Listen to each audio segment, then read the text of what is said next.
Hola, ¿qué tal? ¿Cómo están? Muy buenas tardes, días, noches. Espero que estén muy bien. Y bueno, qué padre que puedan ustedes, y doy gracias a Dios por cada uno de ustedes que ve estas enseñanzas. Mm, y bueno, aquí estamos en una enseñanza más de este canal.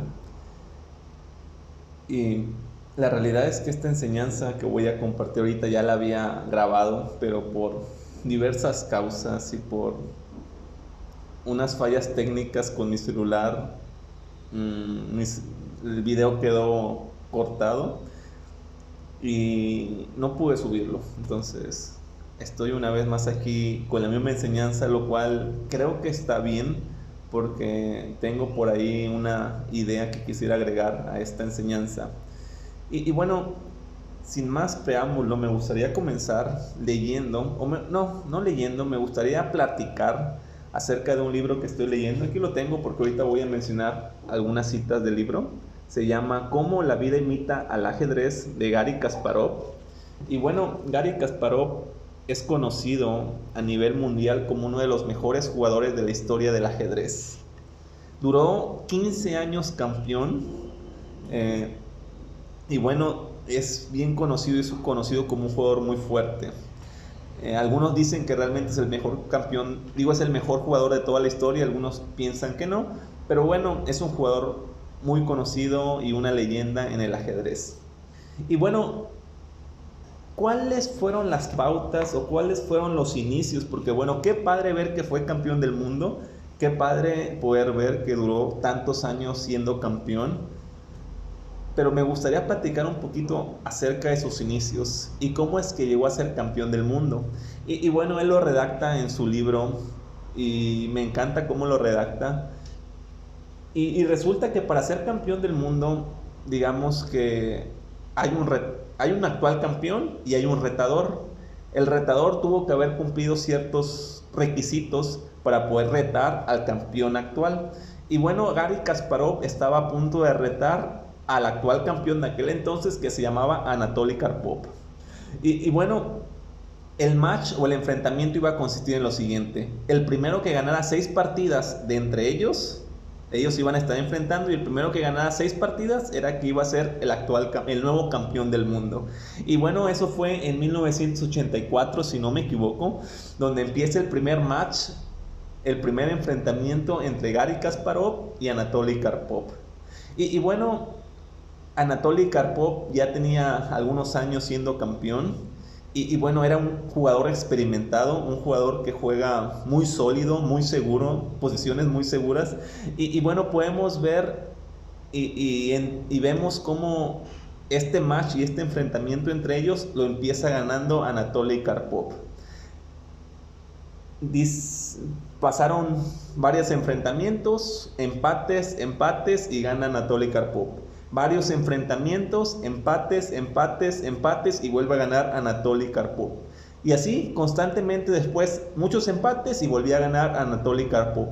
Y bueno, aproximadamente unos 2 meses después, si no me equivoco, este match empezó en septiembre. Para diciembre, más o menos finales de noviembre, ya iba Anatoly Karpov ganando 5-0. Recordemos que el que ganara 6 partidas iba a ser el nuevo campeón, y todo parecía ser que el nuevo campeón iba a continuar siendo Anatoly Karpov. Ya llevaba 5 puntos a favor, 5 partidas ganadas contra 0 de Gary Kasparov. Pero bueno, después de varios enfrentamientos que fueron empates, por fin en febrero del siguiente año gana la primera partida Gary Kasparov. Pasan algunos días y vuelve a ganar Gary Kasparov. Pasan algunos días, empates y vuelve a ganar Gary Kasparov. Pareciera que iba a dar la voltereta. Ahora llevan 5-3. Pero después de tanto tiempo de enfrentamiento, porque si no me equivoco pasaron aproximadamente 6 meses,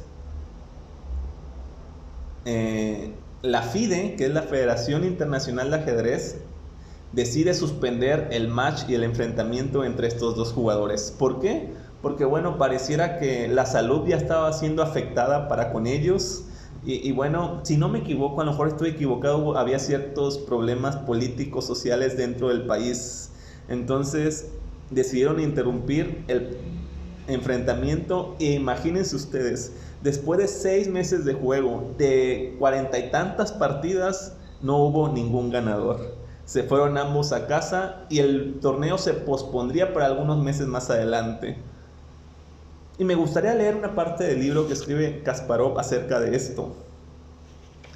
Porque ya se están después de cancelar este torneo, empieza el nuevo enfrentamiento y dice lo siguiente.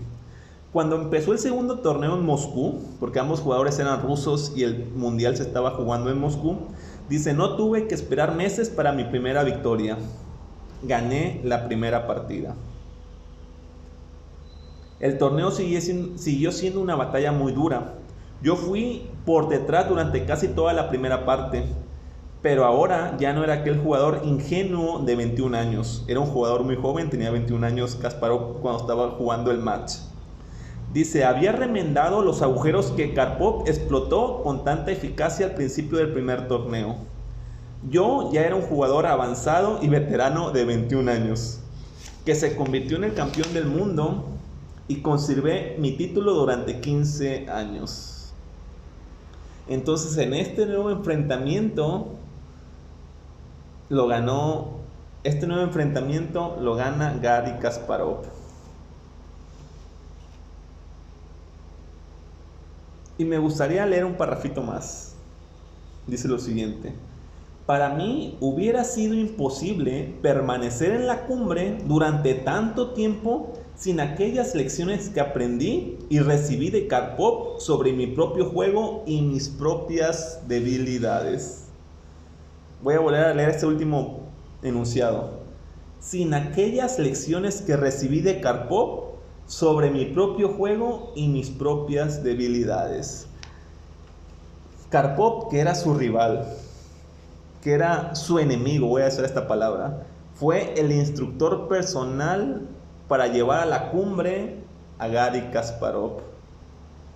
Me gustaría hablar sobre esto. Batallas y debilidades.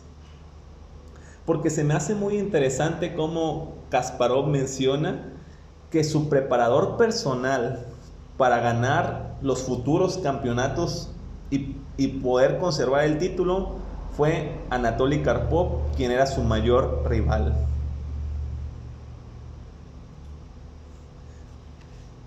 Dice aquí mismo en el libro, él mismo lo escribió, dice, no basta con tener talento, no basta con trabajar duro, no basta con estudiar hasta altas horas de la noche. Conocerse a uno mismo es esencial para combinar tu sabiduría, experiencia y talento. Y bueno, dentro de la lectura, Kasparov menciona cómo los enfrentamientos contra Karpov fueron necesarios para entender las debilidades que él tenía en su juego. Los enfrentamientos son necesarios en nuestra vida. Aquí me gustaría irme, ¿verdad? Y traspasarlo en nuestra vida diaria. Porque yo sé que más de uno de los que estamos viendo y de los que estamos oyendo esta transmisión tiene un enfrentamiento en su vida. Y a lo mejor no un enfrentamiento de partidas de ajedrez, pero sí un enfrentamiento contra alguna situación que estamos viviendo. Y la pregunta que quiero hacer en este video, en esta enseñanza es, ¿cómo gestionamos o cómo manejamos nuestras batallas? ¿Cómo gestionamos o cómo vemos nuestras debilidades?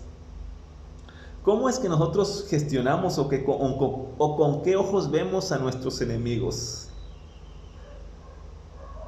Kasparov menciona, mi enemigo, mi mayor rival, fue aquel que me entrenó y que me enseñó mis propias debilidades y por eso yo logré alcanzar la cumbre.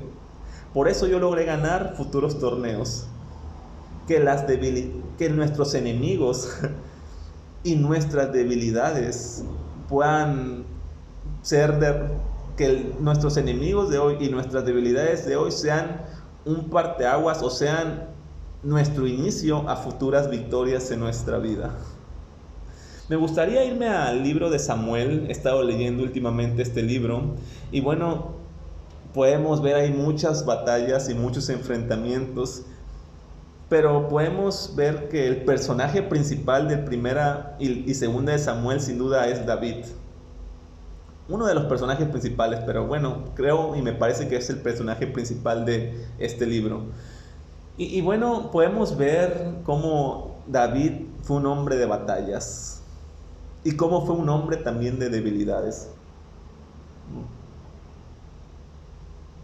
Y al ver y al estar estudiando un poco acerca de este hombre, podemos ver que, bueno, es un hombre del cual podemos ver tanto muchas virtudes, pero también podemos ver debilidades. Me encanta que la Biblia llama a David como un hombre conforme a su corazón, porque también al ver a David y ver sus debilidades me da cierta esperanza. Me da cierta esperanza de ser un hombre conforme al corazón de Dios. Pero bueno, luego podríamos analizar un poco la vida de David y podamos ver tal vez sus características positivas y negativas y qué es lo que puedo yo considerar por lo cual fue llamado un hombre conforme al corazón de Dios. Pero bueno, me gustaría irme al capítulo 17 de Primera de Samuel, donde pues podemos ver una de las batallas más conocidas de la Biblia, del Antiguo Testamento, y bueno, la más conocida del libro de Primera de Samuel, que es David contra Goliat.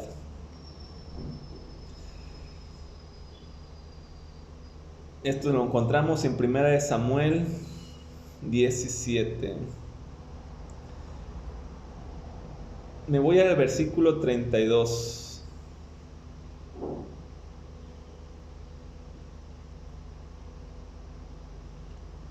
Primera de Samuel 17:32 dice: Entonces David le dijo a Saúl: Nadie tiene que desanimarse a causa de este filisteo. Yo mismo iré a pelear contra él. ¿Cómo vas tú a pelear contra este filisteo?, replicó Saúl.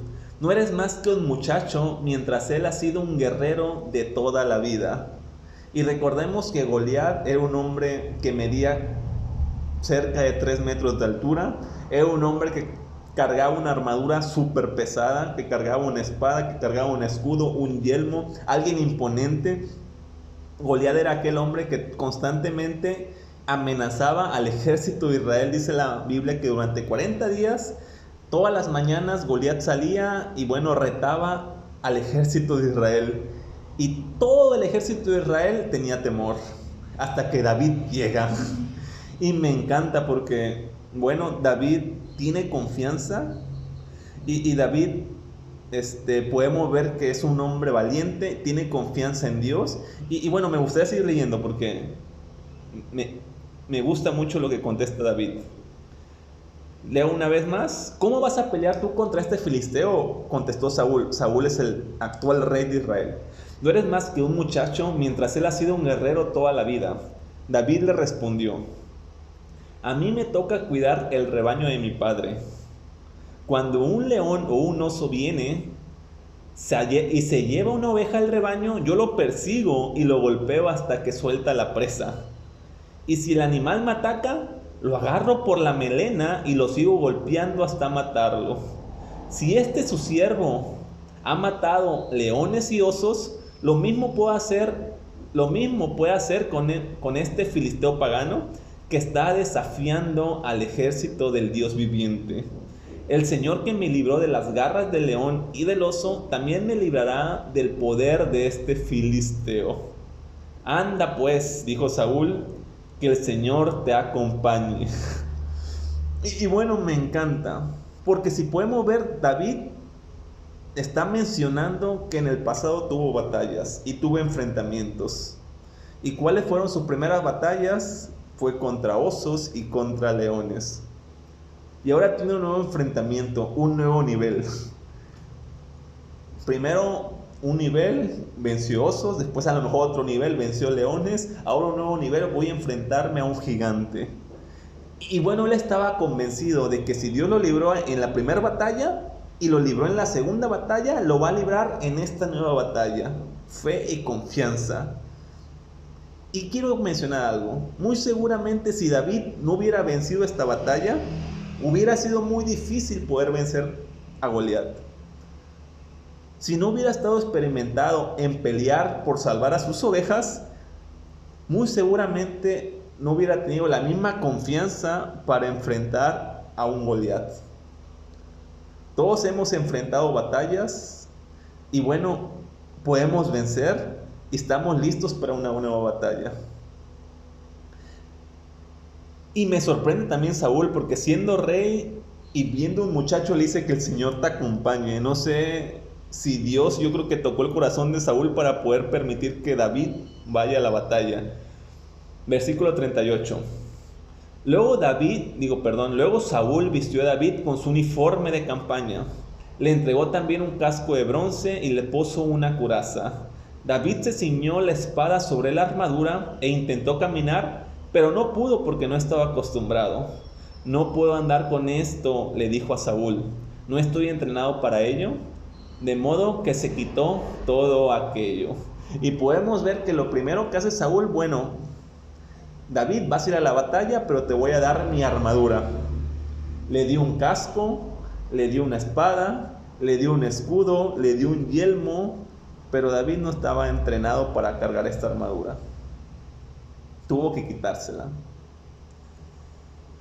Imagínense ir a la batalla sin tu armadura. Conocemos la historia. David vence a Goliat. Recordemos que agarró unas piedras del río con su honda, vence a Goliat. Y nada más me gustaría recordar una escena. David está frente a Goliat, agarra la honda, la lanza a Goliat. Dice la Biblia que, si no me equivoco, cae en la frente de Goliat. Goliat cae al suelo y rápidamente David aprovecha para darle el golpe final a Goliat. Dice la Biblia que David corre, agarra la espada de Goliat y con la espada de Goliat vence y derrota a Goliat con su propia arma. Recordemos esto. Posteriormente, a partir de esta historia, vemos a David triunfando como líder del ejército de Saúl. Después de esta historia vemos que los filisteos pierden la batalla contra los israelitas. Después de esta historia dice la Biblia que David se convirtió en comandante del ejército de Saúl. Después de esta historia vemos que David aprende a usar la espada y aprende a usar el escudo. David se dio cuenta de sus debilidades. David se dio cuenta que no puede matar gigantes siempre a lo mejor con una misma onda, que tiene que crecer. David se da cuenta que para comandar un ejército tiene que aprender a usar escudo y espada. Se da cuenta que tiene que fortalecer su cuerpo. Se da cuenta de sus propias debilidades. Se da cuenta seguramente de que su cuerpo no está entrenado. Y bueno, ¿qué es lo que empieza a hacer? Empieza a entrenar, empieza a fortalecerse hasta que por fin David pueda cargar la espada, pueda cargar el escudo y pueda cargar su armadura. Pasan los años y dice la Biblia que David tenía éxito en todo lo que hacía, que Dios estaba con él. A cada batalla donde iba, David iba con su ejército, con el ejército de Israel, y vencía. Hasta que Saúl se llena de celos. Y por ahí se escuchaban cantos de las mujeres y decían: Saúl mató a miles, David a sus 10,000. Saúl se llena de celos. ¿Cómo es que a David le dan 10,000 y yo siendo el rey Saúl me dan miles? Y podemos ver que la hija de Saúl también se enamora de David y también se llena de celos. Y podemos leer la historia cómo Saúl empieza a perseguir a David.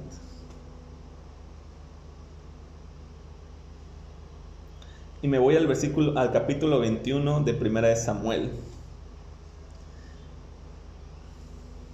Resulta que David está huyendo de Saúl.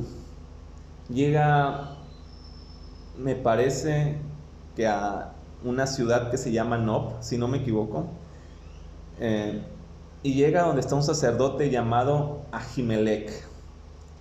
El sacerdote Ahimelech le pregunta, entre otras cosas, que de dónde vienes, a dónde vas, y David le echa una mentira. El hombre, conforme al corazón de Dios, le miente al sacerdote y le dice: vine a una misión muy importante del rey, pero fue tan importante y salí tan rápido que se me olvidó traerme la espada. ¿Tendrás una espada para mí? Y me gustaría leer esto. David le preguntó a Ahimelech: ¿tienes una espada o lanza? El asunto del rey era tan urgente que ni siquiera me dio tiempo de tomar un arma. Versículo 9 de 1 Samuel capítulo 21. Solo tengo la espada de Goliat el filisteo, a quien tú mataste en el valle de Ela. Le contestó el sacerdote: está envuelta en una tela detrás del efod. Tómala si quieres, porque es la única que tengo. Esta espada es sin igual, respondió David. Dámela. Entonces David escapó de Saúl y se fue a donde el rey Aquis de Gat.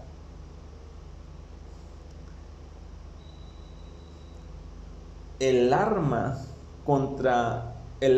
del enemigo de David se convirtió en la nueva arma de David. El arma que una vez fue de Goliat el gigante pasó a ser el arma de David. Y me encanta, porque en medio de las batallas, ten por seguro que vas a adquirir armas que te van a hacer vencer.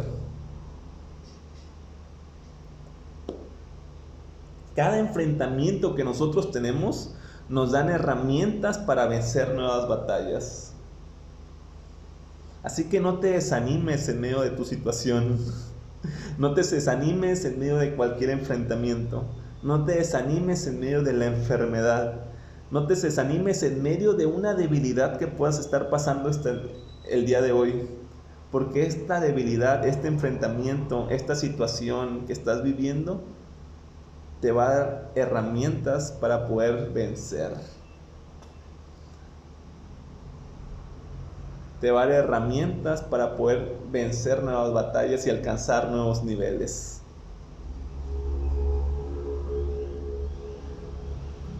David, un hombre como tú y como yo, que podemos ver en la Biblia que tuvo errores y tuvo fallos, pero a quien Dios le llamó un hombre conforme a mi corazón. Pareciera que tuvo debilidades, porque podemos ver que era muy enamoradizo y tuvo varias mujeres. También podemos ver que tuvo a lo mejor falta de carácter en contra de sus hijos, porque más adelante vemos cómo hay un conflicto entre los hijos y pareciera que no supo manejar bien la situación. Sin embargo, habla de él como un hombre conforme a su corazón, que a cada batalla donde iba, ganaba. Un hombre con debilidades. ¿Y por qué estoy mencionando esto? Porque ahora quiero hablar acerca de debilidades. Estoy hablando de batallas, cómo las batallas muchas veces hasta hacen que nosotros podamos ver nuestras debilidades, y en medio de nuestra batalla a lo mejor tenemos debilidades, tenemos falta de fe, tenemos falta de confianza, a lo mejor llega el estrés, llega la preocupación, llega el afán, nuestro carácter se enloquece, a lo mejor sale algún vicio que tengamos, a lo mejor nos damos cuenta de nuestras debilidades.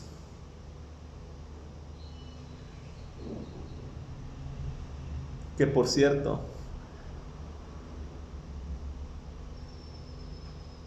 algo que estaba analizando hace unos días.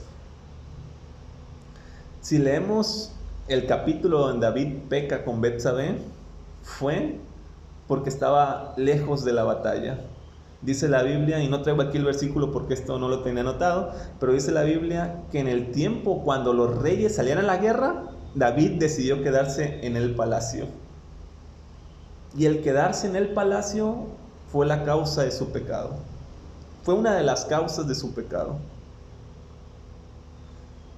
Si David hubiera estado en medio del enfrentamiento y en medio de la batalla, muy seguramente no hubiera cometido adulterio con Betsabé.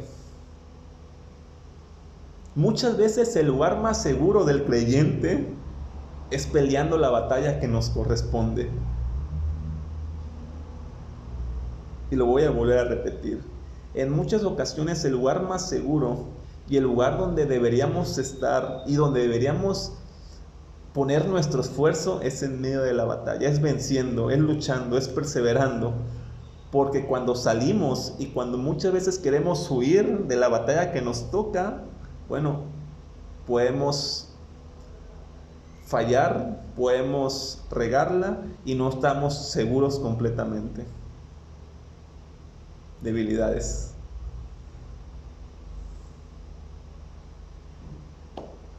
Y me gustaría irme ahora al Nuevo Testamento. Porque, bueno, si hablo de debilidades, me gustaría hablar de Pablo. Y no porque quiera hablar mal de él, ¿no? Sino porque en 2 Corintios me gusta la forma que expresa acerca de las debilidades. Así que me gustaría ahora irme a 2 Corintios capítulo 12. Batallas y debilidades. 2 Corintios capítulo 12, versículo 1 en adelante. Me veo obligado a jactarme, aunque nada se gane con ello. Paso a referirme a las visiones y revelaciones del Señor. Conozco un seguidor de Cristo que hace 14 años fue llevado al tercer cielo. Y sé que este hombre fue llevado al paraíso y escuchó cosas indecibles que a los humanos no se les permite expresar. De tal hombre podría hacer alarde, pero de mí no. Pero de mí no haré alarde, sino de mis debilidades. Lo voy a parafrasear en otras palabras. ¿Qué está diciendo Pablo? Y me encanta porque Pablo está hablando como en tercera persona. Está hablando como de un hombre que, bueno, sabemos y entendemos que es el mismo Pablo, y está diciendo: conozco un hombre que tuvo visiones asombrosas. Conozco un hombre que fue llevado en cuerpo, o tal vez en visiones, al tercer cielo. Yo conozco a ese hombre que fue al paraíso, pero no voy a hacer alarde de ese hombre, sino que voy a hacer alarde de mis debilidades. Y me gusta porque más adelante Pablo dice: y no estaría mintiendo si hago alarde de mí. No estarías diciendo algo mal, sino solamente estaría diciendo la verdad. Pero no quiero alardear de eso. Si de algo quiero alardear y de algo quiero yo mencionar, es acerca de mis debilidades.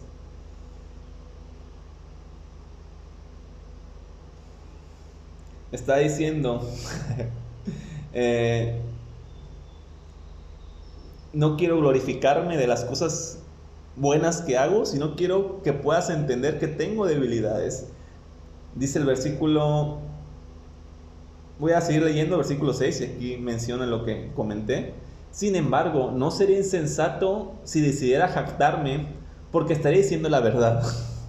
Pero no lo hago para que nadie suponga que soy más de lo que aparento o de lo que digo. Para evitar que me volviera presumido por estas sublimes revelaciones, una espina me fue clavada en el cuerpo, es decir, un mensajero de Satanás para que me atormentara. 3 veces rogué al Señor que me la quitara, pero Él me dijo: te basta mi gracia, mi poder se perfecciona en la debilidad.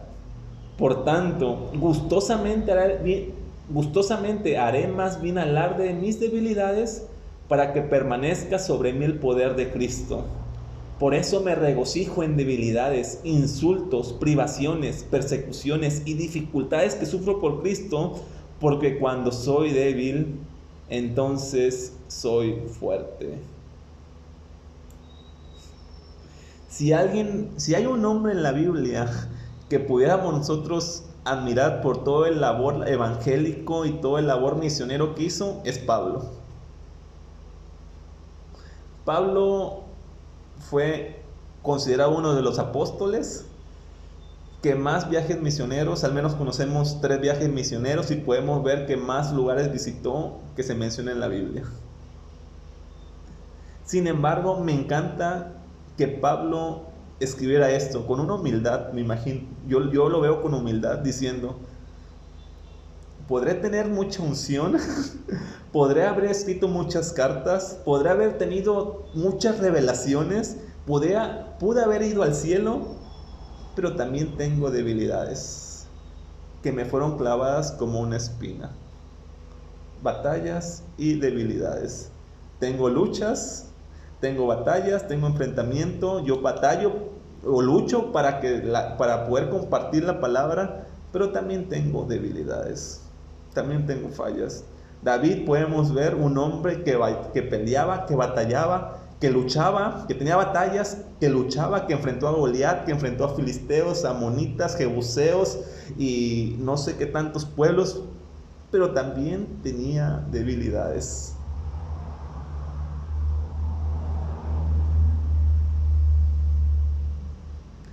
Y dice el versículo 7, para evitar que me volviera presumido por estas sublimes revelaciones, una espina me fue clavada en el cuerpo, una espina. Fíjense que muy interesante y muy curioso que el día de hoy estaba subiendo un monte,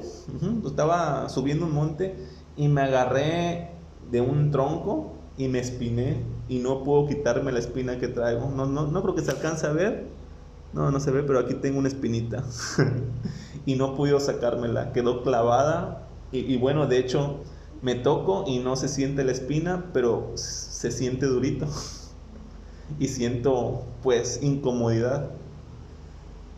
Pero Pablo compara esto con una espina, algo muy pequeño a comparación del poder de Dios. Una espina, una debilidad, me fue clavada en mi cuerpo. Seguramente nadie lo ve, pero aquí está. Seguramente tengamos espinas clavadas en nuestra vida que nadie a nuestro alrededor ve, pero nosotros sabemos que ahí está. Y a veces causa dolor. A veces tal vez si no lo tocamos, si nos hacemos caso omiso y no volteamos a verlo, nos ponemos a hacer otra cosa, pero ahí está. ¿Qué no hubiera sido sencillo o tan fácil para Dios quitar una pequeña diminuta espina en la vida de Pablo? Sin embargo, Pablo dijo, tengo una espina clavada. ¿Por qué?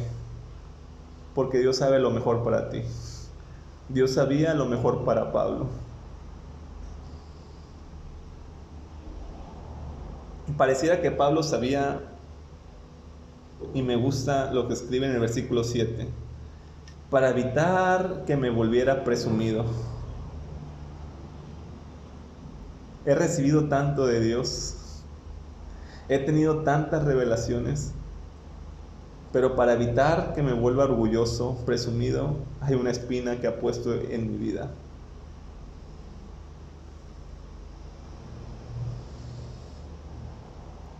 Y Pablo dice, 3 veces rogué al Señor que me la quitara. Y bueno, yo siempre he pensado que cuando Pablo dice 3 veces rogué al Señor que me la quitara, no era algo tan como decir, Señor, quítame esta espina, Señor, quítame esta espina, Señor, quítame esta espina y ya.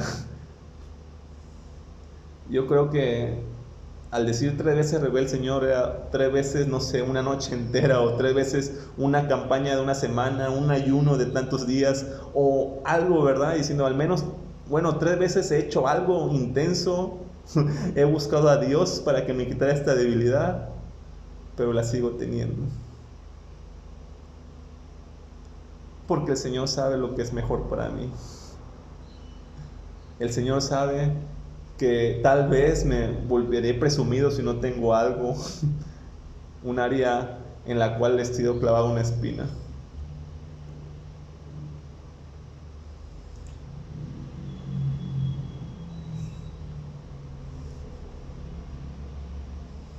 Tres veces le rogué al Señor que me la quitara, pero Él me dijo, te basta con mi gracia. Mi poder se perfecciona en la debilidad.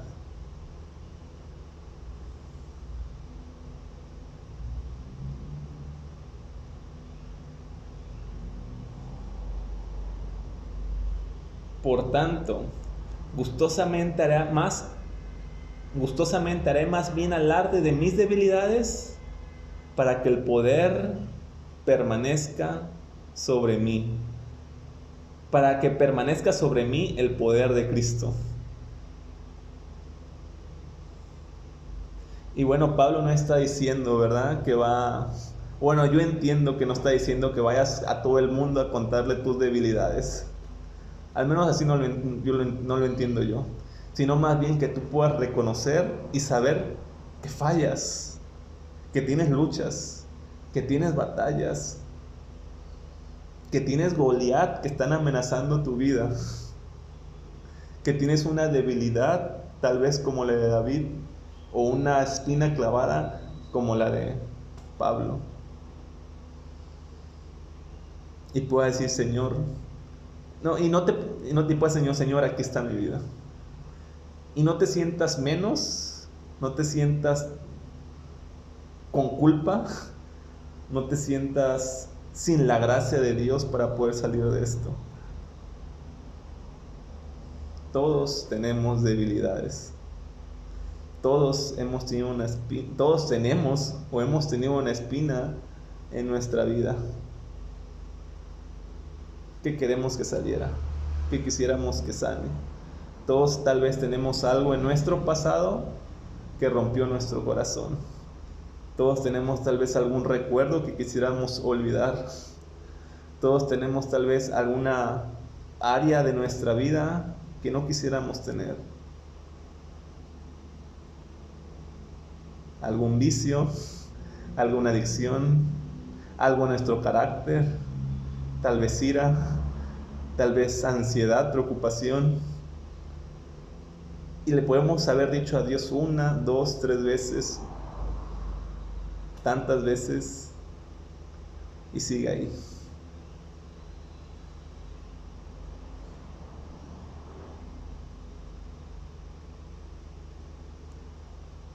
Podamos entender que en medio de la debilidad hay gracia. Y ahí, en la pequeñita espina que está siendo clavada, el perder de Dios está siendo perfeccionado en tu vida. En mi vida hay cosas que no me gustan. Hay cosas de mi carácter que no me gustan. Hay miedos en mi vida que tal vez no me gustan. Y hay debilidades que yo tengo que tampoco me gustan.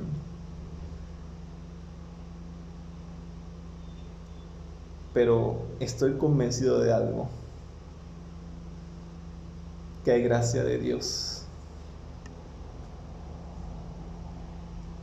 He ayunado varias ocasiones por algo que no me gusta de mi vida, por alguna espinita clavada que quisiera sacar, pero aquí sigue una espina clavada en nuestra vida. Recuerdo que al menos en 2 ocasiones hice ayunos, no sé, de 3 días prolongados por algo que no me gusta, y continúo ayunando. Pero les digo algo, seguramente si no tuviera esta área o esta espina clavada, nunca hubiera ayunado tanto. Y gracias a esto estoy convencido que Dios ha hecho algo en mi corazón. Dios ha hecho algo en mi vida. He podido experimentar la gracia y el amor de Dios. Y sigo orando, y sigo ayunando, y sigo confiando en la gracia de Dios.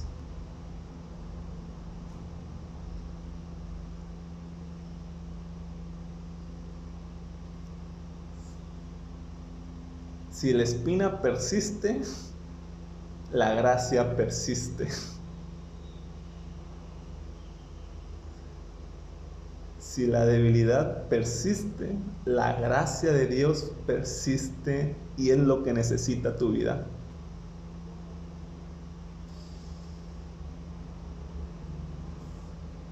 No sé si escuché esto de alguien, pero aquí lo noté. Dice, es mejor alguien con debilidades y con gracia que alguien sin conocer la gracia. Es mejor alguien con debilidades y con gracia de Dios que alguien que nunca ha conocido la gracia. Así que me pregunta en esta tarde, o bueno, en esta, donde no sé a qué hora estés viendo este video, pero mi pregunta es, ¿qué batallas estás enfrentando en esta temporada de tu vida? ¿Qué debilidades estás enfrentando?